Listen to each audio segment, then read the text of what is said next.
기도하시겠습니다. 눈 감고 두 손 모으고 기도할게요.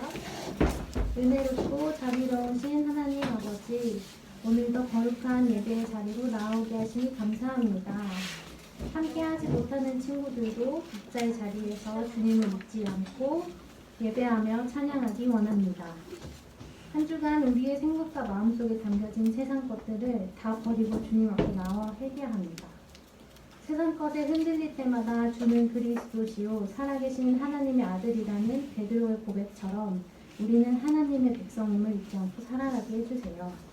다음 주는 추수감사절입니다. 한 해 동안 지켜주신 하나님의 은혜를 기억하고 되새기며 감사한 마음과 풍성한 믿음으로 이 자리가 가득 차길 소망합니다. 겨울이 다가오는지 독감이 유행하고 있습니다. 친구들이 아프지 않도록 건강 또한 지켜주세요. 이 시간 전도사님 말씀 전하실 때 초등부 친구들의 마음과 생각이 분산되지 않고 말씀에 감동을 주시어 참 예배자의 모습으로 함께할 수 있도록 도와주세요. 하나님과 동행하며 변화된 삶의 기쁨을 경험하게 하시고 하나님의 자녀로서 저희의 정체성을 분명하게 깨닫는 확신의 은혜 내려주시옵소서. 예수님의 이름으로 기도드립니다. 아멘.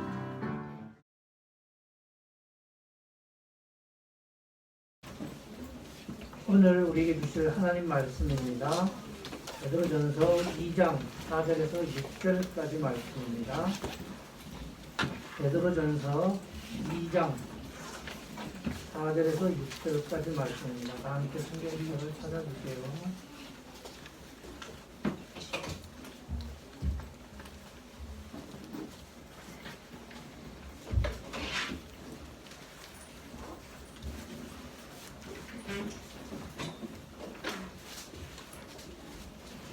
베드로전서 2장 4절에서 6절 말씀, 다 찾은 줄로 알고 큰 목소리로 같이 합독하도록 하겠습니다. 시작. 사람에게는 버림받아 되었으나 하나님께는 택하심을 입은 보배로운 산 돌이신 예수께 나아가 너희도 산돌같이 신령한 집으로 세워지고 예수 그리스도로 말미암아 하나님이 기쁘게 받으실 신령한 제사를 드릴 거룩한 제사장이 될지니라. 성경에 기록되었으되 보라 내가 택한 보배로운 모퉁이 돌을 시온에 두노니 이를 믿는 자는 부끄러움을 당하지 아니하리라 하였으니. 아멘. 찬양 후에 전사님 말씀 읽겠습니다.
여러분 건강한 한 주 보내셨나요?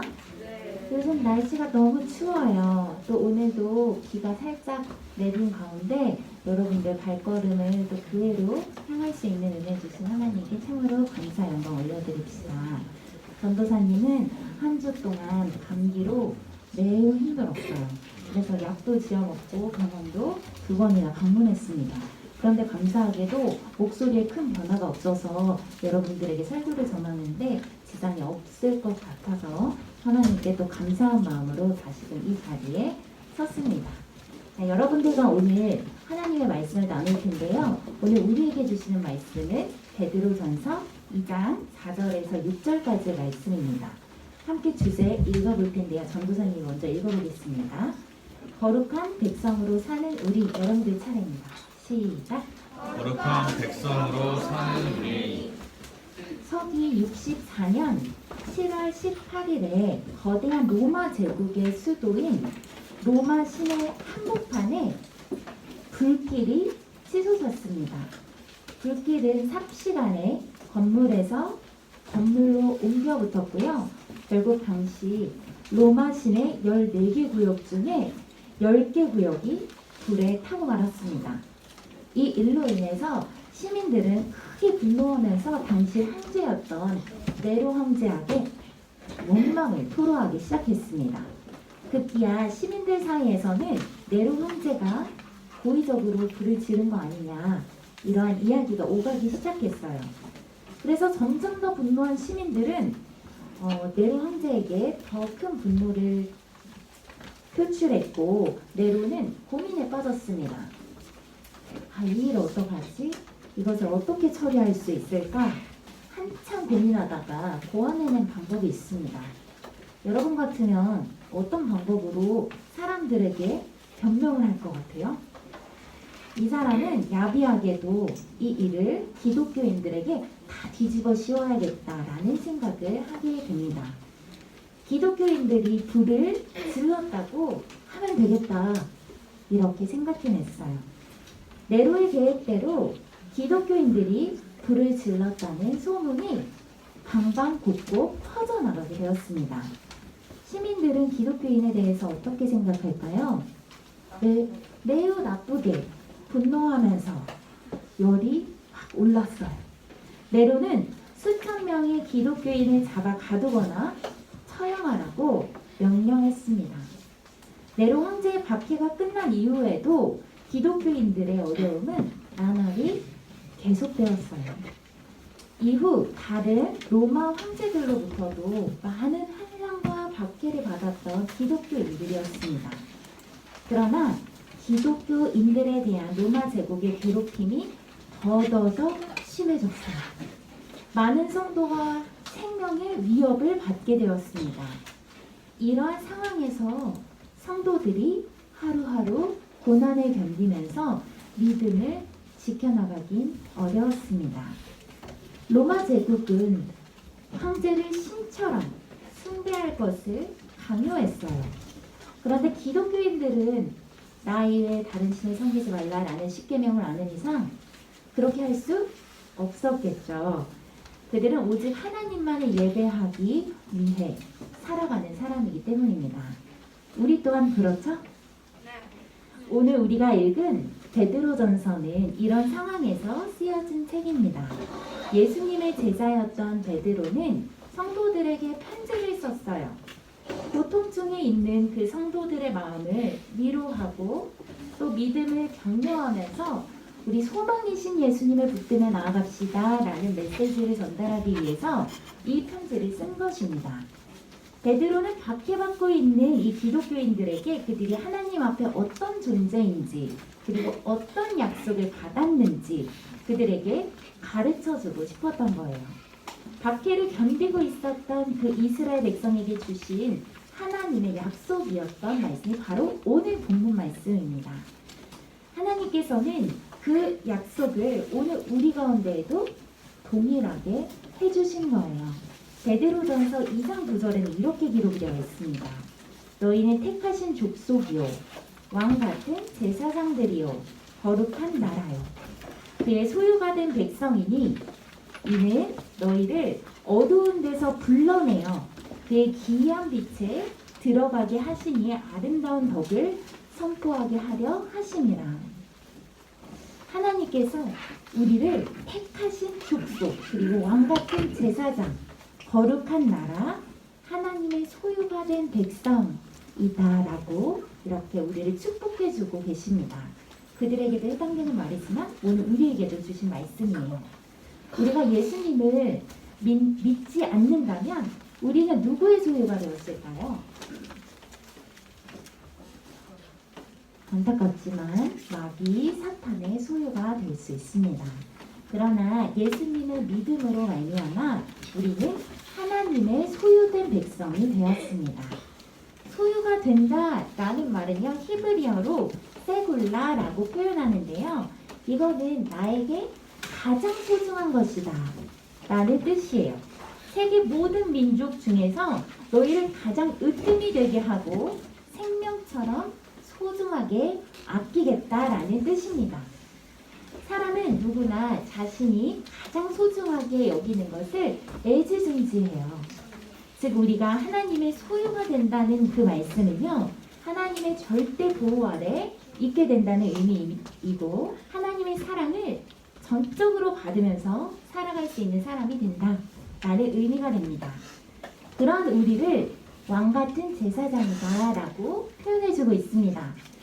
고대 사회에 이 제사장은 어떤 사람이었냐면 바로 하나님과 인간 그 사이에 중간 역할을 해주는 사람이었습니다.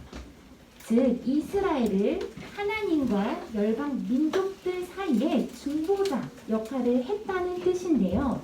우리를 왕같은 제사장으로 부르시겠다라는 의미가 과연 무엇일까요?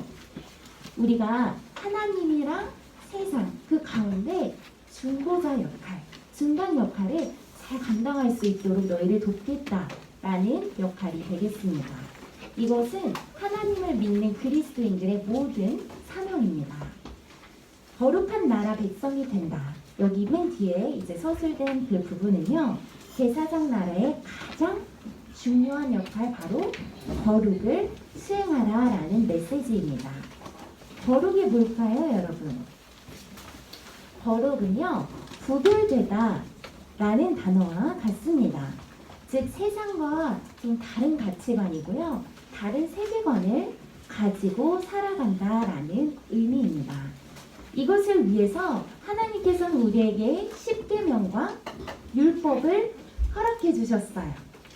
우리가 살아가는 세상은 다소 이기적이고 경쟁하고 욕심과 미움이 가득하고 즐거움을 추구하기 마련입니다.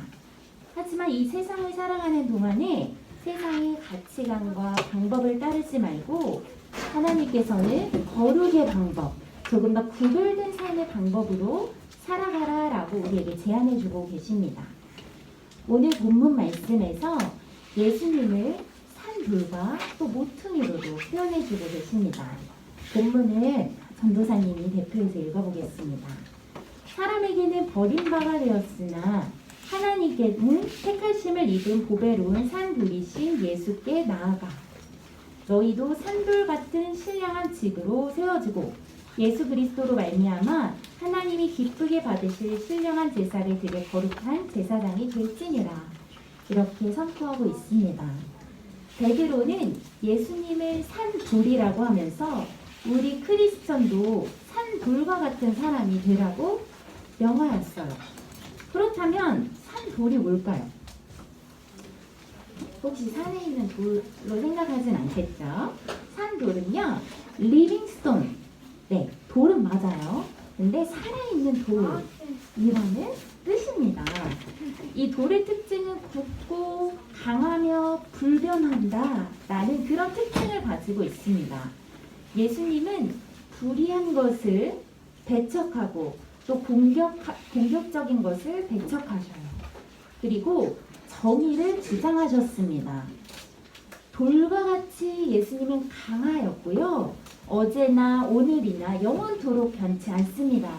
여러분들 돌을 보면 굳건하고 강하고 변함없는 그런 모습들을 많이 목격할 수 있을 것입니다.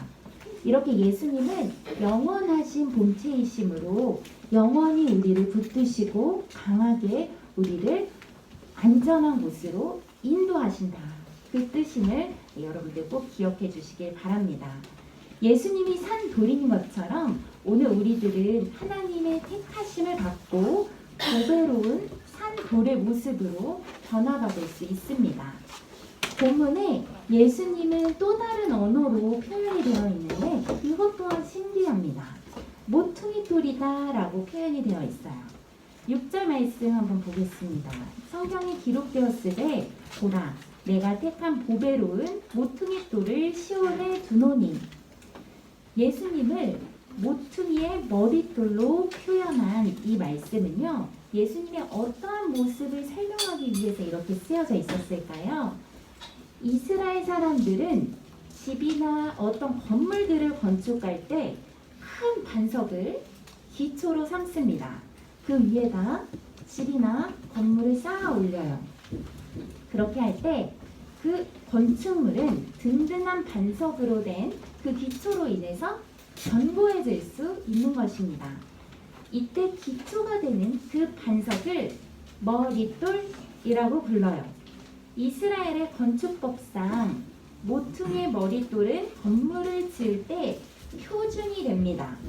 곧 정방향의 머릿돌을 한쪽 모퉁이에 놓고 그 돌을 표준으로 해서 왼쪽이나 오른쪽으로나 이렇게 벽돌들을 쌓아 올리기 시작하는 것입니다. 그러므로 모퉁이의 머릿돌은 조금이라도 비뚤어지면 어떻게 돼요? 건물이 균형을 잃어서 쓰러지거나 완전 부실 공사가 돼버리는 것입니다. 그래서 아예 건축을 할 수 없는 지경에 이르게 되죠. 즉 예수님이 우리 개인과 또 공동체의 신앙의 기초가 되어주신다. 우리의 기초가 되어주시겠다라는 그 약속의 메시지입니다. 그리고 우리를 신앙적으로 성장시킬 것이고 앞으로 튼튼히 견고히 세워가실 것이다. 그리고 그것의 모범, 가장 표준이 되실 것이다. 라는 메시지였습니다.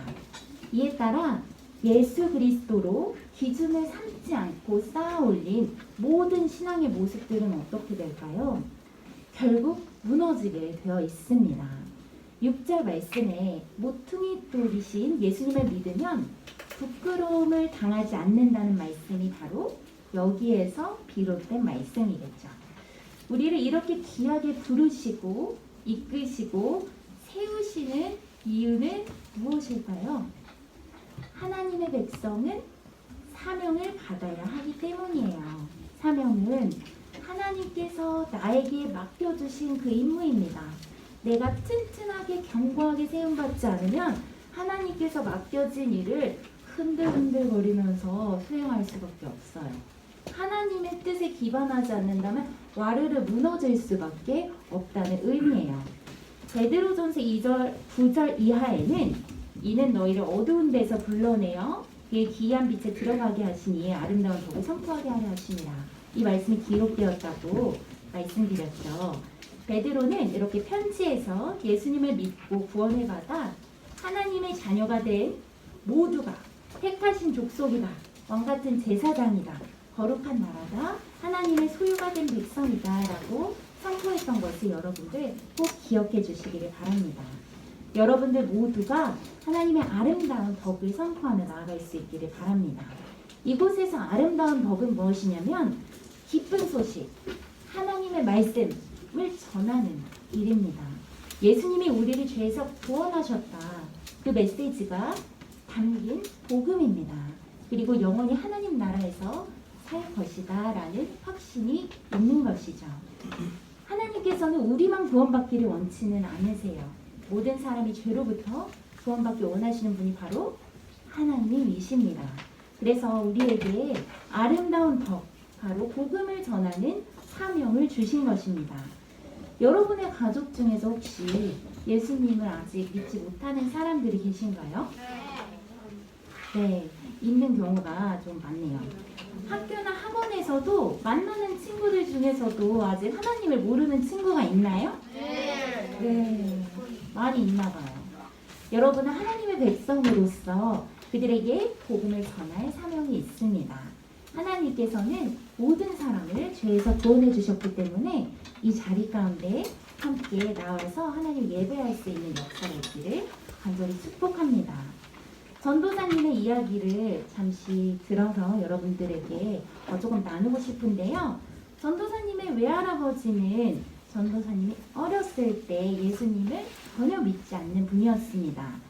전도사님의 할머니 또 저희 엄마, 이모가 지속적으로 복음을 전해서 마지못해 교회를 나오셨는데 이제 교회 가서 가장 먼저 하신 일이 눈을 감는 일이었어요. 눈을 감고 주무시는 거죠. 전도사님이 초등학교 때부터 이러면 안 되겠다. 본격적으로 하나님에 대해서 내가 할아버지한테 좀 전달을 드려야겠다. 그러면서 이제 하나님 말씀을 배운 하나님 말씀을 잘 전달해 드렸습니다. 이 할아버지는 전도사님을 너무나도 애지중지 사랑하셨기 때문에 이사를 갈 때마다 옆동으로 이사를 오셨었던 분이세요. 그래서 듣기 싫어도 손녀의 말을 잘 들어야지 하면서 이렇게 귀 기울이셨습니다. 전도사님은 매일 외할아버지를 위해 그뿐 아니라 기도를 했어요. 그리고 2시간씩, 3시간씩 기도했습니다. 조금 많은 시간일 수 있지만 그 시간이 가는 줄 모르고 저희 가족을 위해서 또 할아버지 믿음을 위해서 기도했어요. 그런데 할아버지께서 어느 날부터 성경책을 읽기 시작하셨습니다. 읽고 또 읽으시면서 믿음의 확신이 드신 거예요. 그래서 돌아가시기 전까지 총 성경을 7번이나 정독하셨습니다. 돌아가시던 날은 전도사님이 의식 없는 그 할아버지 손을 붙들고 말했어요. 할아버지, 예수님만 붙드세요. 예수님 믿어야 천국 가요. 예수님 믿고 있으시죠? 기억하시죠? 하면서 눈물을 흘리면서 할아버지께 말씀을 드렸습니다. 그랬더니 의식이 없는 중에도 할아버지는 눈물을 이렇게 흘리시더라고요. 그래서 내 말이 들리는구나. 이렇게 가슴이 너무 미어졌어요. 구원의 확신을 가지고 이렇게 천국으로 가신 외할아버지를 생각하면 저는 너무나도 감사합니다. 전도사님의 기도가 성취되었던 거예요. 하나님께서 들으시고 또 그 일을 행하셨다는 그런 감동에 저는 너무 기쁘고 감사했습니다. 우리는 믿지 않는 가족과 또 친구 그리고 이웃을 포기하지 말고 끝까지 그들을 하나님 앞으로 나올 수 있게 하기를 바랍니다. 우리 초등부 모든 친구들이 주님의 뜻을 기억하면서 오늘 주신 그 하나님의 말씀, 우리는 택하신 족속이고 왕같은 제사장이고 거룩한 나라를 유업으로 받은 사람들이다 라는 확신을 가지고 한 걸음 한 걸음 나아갈 수 있는 저와 여러분 될 수 있기를 간절히 축복합니다. 자, 다 함께 기도의 자리로 나아가겠습니다. 거룩하신 하나님, 저희를 어두운 데서 빛으로 불러주신 하나님을 찬양합니다. 하나님의 크고 놀라우신 사랑을 받은 저희들이 하나님의 이름을 찬양하며 예배하게 하시니 감사합니다. 아무 자격도 없고 공로도 부족한 저희이지만 주님의 자녀 삼으셔서 하나님 의지함으로 기쁨의 주일을 맞이하게 하시고 하나님께서 저희에게 허락하신 일들을 믿음으로 잘 감당할 수 있는 생일 주시니 감사합니다. 저희가 이 세상을 살아가는 동안 저희의 본분을 한시도 잊지 않고 맡겨주신 영혼들을 사랑하고 복음 전하는 일에 충성을 다하는 모습으로 살아가게 해주세요. 언제나 저희와 함께 하시는 예수 그리스도의 이름으로 기도드립니다. 아멘.